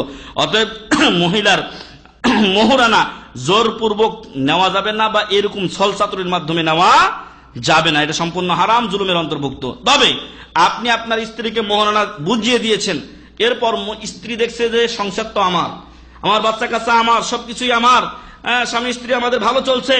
এবার যদি স্ত্রী স্বেচ্ছায় সম্পূর্ণ মহারানা আপনাকে দিয়ে দেয় অথবা তার কিছু অংশ দিয়ে দেয় আর আপনি সেটা নিতে চান, শরীয়ত বলছে মাফি মুশকিল, মাফি মুশকিল। আল্লাহ তাআলা বলছেন ওয়াতুন নিসা সাদাকাতিহিন্না নিহলা, মহিলাদেরকে স্ত্রীদেরকে তাদের মহারানা মনের আগ্রহে আনন্দে দিয়ে দাও। আপনি নতুন বিয়ে করছেন ভাই, আনন্দেই তো দেওয়ার কথা। এতদিন যে বিদেশে খাটলেন কি করলেন? মাপ চাওয়ার জন্য? নাউযুবিল্লাহ মিন যালিক। যাই হোক, স্বেচ্ছায় দিয়ে দেবেন, আনন্দের সহিত দিবেন, নেহলা মনের খুশি থেকে দিবেন। ফাইন তিবনা লাকুম আন শাইইম মিনহু, যদি তারা ওই মহারানা থেকে আপনাদেরকে খুশি মনে কিছু দিয়ে দেয়, ফাকুলুহু হানিয়াম মারিয়া, তাহলে মনের আনন্দে ওইটাও খাইতে থাকেন। বুঝে আসছে? যদি মনের আনন্দে স্ত্রী কিছু দিয়ে দেয়, প্রথমে আপনার মনের আনন্দে দিবেন, এরপর স্ত্রী যদি মনের আনন্দে আপনাকে দিয়ে দেয়, আপনিও মনের আনন্দে খাইবেন। বুঝে আসছে? কিন্তু জোরপূর্বক ছলচাতুরি করে এগুলো জায়েজের সুরাত খুঁজবেন না। এটা গেল 1 নাম্বার। 2 নাম্বার, চুরি করা ভালো কাজ। চুরি করা এটাও একটা জুলুম। অন্যের মাল যে আপনি নিয়ে নিচ্ছেন, তো এটাও জুলুম হয়ে যাচ্ছে। ওই মালটা কিয়ামতের দিন ঘুরিয়ে দিতে হবে কিনা? ঘুরিয়ে দিতে হবে। অতএব চুরি করা যাবে না। মোমেন নরনারী ও প্রতিবেশীকে কষ্ট দেওয়া যাবে না? কষ্ট দেওয়া যাবে না। প্রতিবেশীকে ব্যাপারে রাসূল সাল্লাল্লাহু আলাইহি ওয়াসাল্লাম বলছেন, আমাকে জিবরিল এত ওসিয়ত করছেন, মনে হলো যে প্রতিবেশীকে কি করে দেওয়া হবে? ওয়ারিস বানিয়ে দেওয়া হবে। অন্যকে ধোঁকা দেওয়া যাবে না, এটাও জুলুম। রাসূল বলছেন, মান গাশশানা ফালাইসা মিন্না, যে আমাদের ধোঁকা দেয় সে আমাদের দলভুক্ত নয়। সাক্ষ্য গোপন করা জায়েজ না? জায়েজ নয়। অন্যকে কষ্ট দেয় এমন কোনো কাজ করা যাবে না। রাস্তায় আপনি যাচ্ছেন আর কলা খাচ্ছেন আর ফট করে একটা ফালাই দিলেন। কয়েকদিন আগে কিন্তু আমরা এই অনুষ্ঠান করছি। আল্লাহ তাআলা যেন জাতিকে হেদায়েত দান করে, আল্লাহুম্মা আমিন। তো কলার চোকাটা আপনি রাস্তায় ফেলে দিলেন, আরেক লোক না দেখে হাঁটতেছে, পট করে দেখা গেল যে পাটা পড়েছে, এমন জোরে চলে গেল যে তার পা ভেঙে গেল বা কিছু। এই জিনিসগুলো যেন আমরা খেয়াল রাখি, অন্যকে কষ্ট দেয় এমন কাজ যেন আমরা না করি। সত্যকে মুছে ফেলা, আগে সত্য ইতিহাস আছে ওইটাকে ঢেকে দিল মিথ্যা ইতিহাস দিয়ে, এটাও জুলুম। গীবত, পরনিন্দা করা খুব ভালো কাজ না, এগুলো নিন্দনীয় কাজ। এগুলো একটা আলাদা আলাদা পার্ট এবং বিষয়। এ সম্পর্কে হয়তো আমাদের শাইখের এবং আমারও কিছু সিডি আছে, সেগুলো শুনতে পারেন। এগুলো জুলুমের অন্তর্ভুক্ত। অন্যের উপরে জুলুম করা হয় এগুলোর মাধ্যমে, তার নামে মিথ্যা বলা হয়, যেটা নয় ওটা বলা হয়, এটাই ছিল জুলুম। সম্মানিত লোককে খোঁচা মেরে কথা বলা, কথা বলতেছেন সুন্দর কথা, কিন্তু একজন উপস্থিত আছে, একটু গুতা মেরে দিলেন আপনি, মানে আপনি বুঝলেন আর যারে গুতা মারলেন সেই লোক বুঝলো না, এই গুতা মারা জায়েজ নয়। অসতর্ক লোককে ধোকা দেওয়া, একটা লোক সাধারণ লোক, অত কিছু বুঝে না, আর আপনি ওর অসতর্কতার সুযোগ নিয়ে কি করলেন, ওর একটা পচা জিনিস দিয়ে দিলেন, ও কিনতেছে। দোকানদার, বিশেষ করে আমাদের বাংলাদেশি দোকানদারদেরকে যদি কোনো জিনিস মনে করেন যে আপনি ওকে বললেন যে ভাই যেটা ভালো হয় আপনি দেন, বাসায় নিয়ে গিয়ে দেখবেন অর্ধেকটি পচা। একদিন এক ভাই ওই ইয়াতে, এই ভাই আমাদের শাহাদাত ভাই মনে হয়েছিল, সিগোতে এক বাঙালিকে বলছে ভাই ভালো ভালো দেন, পরে বাসায় নিয়ে যায় দেখা যায় যে অর্ধেকটি পচা। আমি ওরে কইছিলাম যে ভাই টাকা থাকলে যাইবেন না, কিনবেন, এভাবে কিনেন না, দেখে কিনবেন, কোন বাঙালিকে সহজে বিশ্বাস করবেন না, কারণ যতই বিশ্বাস করেন ও আপনার পচা দিবই। তো যাই হোক, এই সরল লোকের সরলতার সুযোগ নিয়ে তাকে ধোকা দেওয়া বা ঠকানো, এগুলো কবিরা গুনাহ। অঙ্গীকার ভঙ্গ করা, ওয়াদা পূরণ না করা, এগুলো মুনাফিকের আলামত, সাথে সাথে কবিরা গুনাহ এবং জুলুমের অন্তর্ভুক্ত। তারপরে কপটতা, মুনাফিকি চরিত্র, সকালে এক কথা বিকালে এক কথা, এগুলো জুলুমের অন্তর্ভুক্ত। সত্য কথা থেকে চুপ থাকা, আপনি একটা হক জানেন কিন্তু কথা বলছেন না, চুপ করে থাকলেন না, সত্য প্রকাশ করতে হবে। অত্যাচারীকে তার অত্যাচার হতে না ফেরানো, এটাও জুলুমের অন্তর্ভুক্ত। একটু আগে বলছিলাম যে বান্দা আল্লাহর উপরে জুলুম করে, শিরক করে, হাজার হাজার শিরক, কোটি কোটি শিরক পৃথিবীতে, কিন্তু আল্লাহ মানুষের উপরে জুলুম করেন না। কেন করেন না? আল্লাহ যদি জুলুম করে তাহলে ন্যায় ইনসাফ করবে কে? এই জন্য আল্লাহ তাআলা বলছেন হাদিসে কুদসি, মুসলিম শরীফের হাদিস, রাসূল সাল্লাল্লাহু আলাইহি ওয়াসাল্লাম তার রব থেকে বর্ণনা করে বলেন যে আল্লাহ তাআলা বলেছেন, ইয়া ইবাদি, হে আমার বান্দারা, ইন্নী হারামতু যুলমা আলা নাফসি, আমি আমার নফসের উপরে কি করেছি? জুলুমকে হারাম করে দিয়েছি। ওয়াজআলতুহু বাইনাকুম মুহাররামা, তোমাদের মাঝে পরস্পর, আমাদের মাঝে আল্লাহ কি করেছেন? জুলুমকে হারাম করেছেন। ওয়াজআলতুহু বাইনাকুম মুহাররামা ফালা তাযালামু, তোমরা জুলুম করো নাকি? হ্যাঁ, আমরা কিন্তু সেটাই করতেছি, লাটা উঠিয়ে দিয়েছি, খালি বালি লা অ্যাঙ্গেলা করে দিন, ওটা বাইর করে দিন। ওই অবস্থা হয়েছে আমাদের, যে আল্লাহ বলছেন ফালা তাযালামু, কেউ পরস্পরের উপর জুলুম করবে না। আমরা করলাম কি? জুলুম করমু। ঠিক আছে, আল্লাহ তাআলা যেন আমাদেরকে পরস্পরের উপর জুলুম থেকে বিরত থাকার তৌফিক দান করেন, আল্লাহুম্মা আমিন। এছাড়াও আরো মেলা হাদিস আছে। শুরুতে আরেকটা হাদিস আমি বলেছিলাম যে আল্লাহ রাসূল সাল্লাল্লাহু আলাইহি ওয়াসাল্লাম বলেছেন তুমি দাও মাজলুমের বদদুয়া থেকে বাঁচবে। কেন? তার বদদুয়ার মাঝে আর আল্লাহর মাঝে কোনো ফারাক পর্দা থাকে না, এটা সরাসরি কবুল হয়ে যায়। মুআয রাদিয়াল্লাহু আনহু যখন রাসূল সাল্লাল্লাহু আলাইহি ওয়াসাল্লাম ইয়ামানে পাঠিয়েছিলেন তখন শেষ অংশে একটু ওসিয়ত করেছিলেন, সেখানে ছিল কি ওয়াত্তাকি দাওয়াতাল মাজলুম, মাজলুমের বদদুয়া থেকে বাঁচবে। কারণ ফাইন্নাহু লাইসা বাইনাহু ওয়া বাইনাল্লাহি হিজাব, মাজলুমের বদদুয়া এবং আল্লাহর মাঝে কোনো পর্দা থাকে না, ওটা ডাইরেক্ট কবুল হয়ে যায়। সম্মানিত ভাই এবং বন্ধুগণ, আসুন আমরা জালেম না হই। দরকার হলে কোন সময় মজলুম হতে অসুবিধা কোথায়? মজলুম হলাম একদিন তো পাবোই, মজলুম হলাম একদিন তো ইনশাআল্লাহ পাবো। এই জন্য কবি বলছেন লা তাযলিমান ইযা মা কুনতা মুক্তাদিরা, তোমার শক্তি আছে বলেই যে আরেকজন দুর্বল লোকের উপরে জুলুম করে দেবে, এই কাজ কখনোই করিবে না। ফাযুলমু আখিরহু ইয়াতিকা বিন নাদামে, কারণ তুমি যতই বড় জুলুম করো না কেন লাস্টে তোমাকে কিন্তু অনুতাপ আসবেই আসবে, অনুতপ্ত হতেই হবে তোমাকে। এরপর বলছেন নামাত উয়ুনুকা ওয়াল মাজলুমু মুনতাবিহু, আপনি চোখ আরামে ঘুমিয়ে আছেন কিন্তু মজলুম ব্যক্তি আপনি তার উপরে যে জুলুম করেছেন ওই জুলুমের কারণে তার হয়তো জীবন ছিন্ন ভিন্ন হয়ে গেছে, ওই জুলুমের কারণে হয়তো তার জীবন ছিন্ন ভিন্ন হয়ে গেছে। গভীর রাত্রে উঠে আপনার নামে আল্লাহর কাছে বদদুয়া করছে, ইয়াদউ আলাইক, আপনার বিরুদ্ধে আল্লাহর কাছে বদদুয়া করছে মজলুম, আর আপনি আরামে ঘুমাচ্ছেন। ওয়া আইনুল্লাহি লাম তানাম, আল্লাহ ঘুমিয়ে থাকেন না, লা তাখুযুহু সিনাতুন ওয়ালা নাওম, ওয়া আইনুল্লাহ লাম তানাম, আল্লাহর চোখ ঘুমায় না। অতএব সেই আল্লাহ মজলুমের দোয়া কি করবেন? কবুল করবেন। তোমার জীবনের অবস্থা 12টা বেজে যাবে। সম্মানিত ভাই, এমনই ঘটনা ঘটেছে সৌদি আরবে। একটা ছেলে ক্লাসে ফার্স্ট সবসময় ফার্স্ট হতো, কিন্তু কোন একটা বিষয় নিয়ে একটা বখাটে ছেলের সাথে তার একটু গন্ডগোল হয়ে যায়। আর ওই বখাটে ছেলেগুলো কি করতো? বিড়ি, সিগারেট, হাসিস ইত্যাদি পান করতো। তো ওর সাথে যে একটু রাগারাগি হলো, ওই রাগারাগির কারণে বখাটে ছেলেটা বললো তোরে আমি সাইজ করবো। তখন কি হলো কি, ওই সিগারেট আর হাসিস ইত্যাদি নিয়ে ওর যে পড়ার বেগের মধ্যে ঢুকিয়ে দিয়ে আরেকজনকে দিয়ে ফোন করিয়েছে যে অমুক ছাত্র সে বিড়ি, সিগারেট ইত্যাদি বিক্রি করে। নাউজুবিল্লাহ মিন যালিক। তারপর কি হলো, পুলিশ ঠিকই আসলো। আসার পরে তার বেগ খুঁজে ঠিকই পেয়ে গেছে, খুঁজার পরে ওর বেগে পাইছে। আর ও তো জানে না যে আমার বেগে এগুলো ঢুকা আছে, কারণ এগুলো এখন কিন্তু আমাদের দেশে পুলিশ এটাই করছে। হ্যাঁ, ঘটনাগুলো যেগুলো ঘটে পেপার পত্রিকা পড়ে দেখেন, পুলিশ ওর পকেটেই কিন্তু ইয়াবা টেবলেট ঢুকায় রাখে, কট করে এক জায়গায় ফালা দেয়, পরে ধরে হয়ে যায় 10,000 টাকা দে না 20,000 টাকা দিলে ছাড়বো না। এই ঘটনাগুলোই ঘটছে। এই ছেলে তাই করেছিল। এই ছেলেকে ফাঁসিয়ে দেওয়ার ফলে ওর জীবনটা নষ্ট হয়ে যায় এবং পরবর্তীতে যে এই নেশাখোর সেই ব্যক্তি এক অ্যাক্সিডেন্ট করে তার হাত চলে যায়, আর এক অ্যাক্সিডেন্ট করে পা চলে যায়। সে বুঝতে পারে যে আমি ওই ছেলের প্রতি জুলুম করার কারণে আমার এগুলো হয়েছে। সে তার কাছে ফিরে যায় এবং তার কাছে মাফ চাই, বলছে যে আমি তোমাকে মাফ করবো না। তবে সে বলেছিল যে তুমি একটু আমাকে বলো তো তুমি কি আমার নামে বদদোয়া করেছিলে? তো সে বলেছিল যে আমি তোমার নামে বদদোয়া আল্লাহর কাছে করেছিলাম এবং এখনো করছি, কারণ তোমার সেই অন্যায়ের কারণে আমার জীবন তছনছ হয়ে গেছে এবং আমি আমার লেভেলে যত মানুষজন আছে আমার আত্মীয় স্বজন তাদের কাছে আমি কালারিং হয়ে গেছি, আমি তাদের কাছে ভিকটিমে পরিণত হয়েছি। অতএব আমি তোমাকে মাফ করতে পারবো না। মাফ করে নাই সে, তার এক হাত এক পা চলে গেছে, কিন্তু ওই হুইল চেয়ার ধরছে, কিন্তু ওই ছেলে তাকে মাফ করে নাই। কত বড় তার মনে ক্ষোভ এসেছে, খেদ এসেছে। অতএব এরকম কাজ যেন আমরা কোনো সময় না করি। আমি ঘুমাতে পারি কিন্তু মজলুম লোক ঘুমাবে না এবং আল্লাহ তাআলাও তার কথা শুনবেন ইনশাআল্লাহ। এজন্য মহান রব্বুল আলামিন বলছেন ওয়াসায়ালামুল্লাযীনা যালামু আইয়া মুনকালিবিন ইয়ানকালিবুন, যারা জালেম তারা অতি সত্বর জানতে পারবে যে তাদের আবাসস্থল কোথায় হবে। সূরাতুশ শুআরা 227 নম্বর আয়াত। এমনই মেলা আরো আয়াত ছিল, আমাদের সময় কম। অতএব শেষ পর্যায়ে এটাই বলবো যে মহান রব্বুল আলামিনকে আমরা যেন ভয় করি, জুলুম যেন আমরা না করি। হয়তো আমি ভাববো যে বা ভাবছি যে আমি তো জুলুম করি না, কিন্তু আপনার কথার দ্বারা কেউ কষ্ট পেয়ে যাচ্ছে, আপনার আচরণের দ্বারা কেউ কষ্ট পেয়ে যাচ্ছে, অথবা আপনি যেটাকে জুলুম মনে করেন না সেটা জুলুমের সংজ্ঞায় রয়েছে। অতএব এই সব কিছুই আপনি পরিত্যাগ করুন, আমি পরিত্যাগ করি, আর সমাজের লোককে এগুলোর প্রতি সতর্ক করি, তাদেরকেও আল্লাহর ভয়ের প্রতি আহ্বান করি।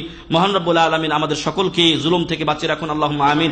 এবং আল্লাহ তাআলা যেন আমাদের সমাজকে জুলুম থেকে মুক্ত করেন, আল্লাহুম্মা আমিন। আজকে সমাজে যে অশান্তি আমরা দেখছি সেটা একমাত্র জুলুমের কারণে, অন্যায়ের কারণে। রাতারাতি কেউ ধনী হয়ে যেতে চায়, অন্যকে দুমড়িয়ে মুচড়িয়ে তার সবকিছু চুষে নিয়ে সে নিজে বড় হতে চায়, পরের দিন সে মরে যায়, খালাস, এই দুনিয়া তার শেষ হয়ে যায়। তো আমরা যেন আল্লাহর কাছে এই দোয়াই করি যে আল্লাহ আমাদেরকে জুলুম থেকে রক্ষা করো, আল্লাহুম্মা আমিন। আর যদি আমাদের দ্বারা কোনো জুলুম হয়েই থাকে, আল্লাহ যেন সেটা ক্ষমা করে দিন, আল্লাহুম্মা আমিন। মহান রব্বুল আলামিন আমাদের সবাইকে তাওহীদ বাস্তবায়নের তৌফিক দান করেন, আল্লাহুম্মা আমিন। আল্লাহ যেন আমাদেরকে শিরক থেকে বাঁচিয়ে রাখেন, আল্লাহুম্মা আমিন। মহান রব্বুল আলামিন আমাদেরকে সুস্থ রাখুন, আল্লাহুম্মা আমিন। মহান রব্বুল আলামিন আমাদেরকে আজকে এখানে যেরকম একত্রিত করেছেন, কিয়ামতের দিন জান্নাতুল ফেরদাউসে আল্লাহ আমাদেরকে একত্রিত করুন, আল্লাহুম্মা আমিন। ওয়া আখিরু দাওয়ানা আলহামদুলিল্লাহি রাব্বিল আলামিন। সুবহানাকা আল্লাহুম্মা ওয়া বিহামদিকা আশহাদু আল্লা ইলাহা ইল্লা আনতা আস্তাগফিরুকা ওয়া আতুবু ইলাইক। আসসালামু আলাইকুম ওয়া রাহমাতুল্লাহি ওয়া বারাকাতুহু।